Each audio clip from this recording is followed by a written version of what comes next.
अब वो बयान क्या है और बयान के साथ बरस रहे बारूद के मायने क्या है, दोनों आपको समझाता हूं इस रिपोर्ट में। गाजा का इजराइल में विलय और लेबनान के दक्षिण और पश्चिमी क्षेत्र पर नियंत्रण। तो नेतन्याहू और ट्रंप ने भले ही नए गाजा के विकास का मॉडल तैयार कर लिया है, लेकिन सच्चाई यह है कि इसमें फिलिस्तीनी नागरिकों के लिए जगह नहीं है, बल्कि यह प्लान इजराइल के संपूर्ण नियंत्रण का है। यह मैप वर्तमान समय का है, जिसमें उत्तर गाजा, गाजा सिटी, देर अल बलाह, खान यूनिस और राफा में जो लाल रंग का 60% हिस्सा दिख रहा है, इस पर इजराइल का कब्जा है।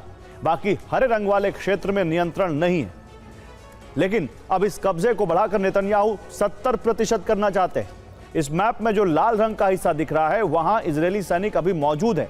नियंत्रण के लिए यहां अब भी हमले किए जा रहे हैं और यह लक्ष्य क्रमवार 100% तक पूरा करने की तैयारी भी की गई है। ठीक ऐसे ही लेबनान को लेकर प्लान यह है कि इजराइल जोरानी नदी से लितानी नदी के बीच वाले हिस्से में नियंत्रण के लिए अभियान चला रहा है। इसलिए मौजूदा सीमा को इजरायली सेना पार कर चुकी है।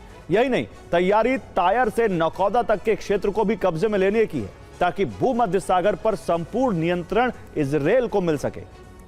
इसमें तायर में 15 सैन्य ढांचे, बेका के ट्रेनिंग सेंटर और 10 से ज्यादा रॉकेट लॉन्चिंग पैड्स तबाह कर दिए गए। 2 मार्च से अब तक 8,700 गोले दागने की बात कही गई थी। आईडीएफ के प्रवक्ता के मुताबिक अक्टूबर 2023 से अब तक 7,000 से 8,000 हिज़्ब लड़ाके मारे जा चुके हैं और इसी वर्ष मार्च से अब तक 2,500 लड़ाके ढेर हुए हैं, यानी हिजबुल्लाह की 1/3 सैन्य शक्ति खत्म हो चुकी है। रणनीतिक मोर्चे पर हिजबुल्लाह ने रूस यूक्रेन जंग वाला दांव खेला है।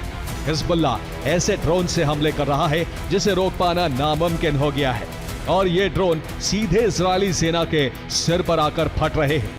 और हिजबुल्लाह की बड़ी ताकत में सबसे बड़ा योगदान है एफपीवी ड्रोन्स का। वो ड्रोन जो जीपीएस या दूसरे सिग्नल से नहीं बल्कि ऑप्टिकल फाइबर केबल से ऑपरेट होता है। इसका फायदा यह है कि इस ड्रोन को कोई इलेक्ट्रॉनिक जैमर नहीं रोक सकता, ना ही इजराइल का कोई डिफेंस सिस्टम का रडार इसे पकड़ सकता है। इसलिए इजराइल के अंदर पहुंचकर ये ड्रोन उत्तरी हिस्से में मौजूद सैन्य कैंप को तबाह कर रहे हैं और लेबनान में ग्राउंड ऑपरेशन करने वाले सैनिकों के काफिले को भी नष्ट कर रहे हैं। ऐसा इसलिए क्योंकि 2023 से जंग लड़ते लड़ते इजरायली सैनिक थक चुके हैं।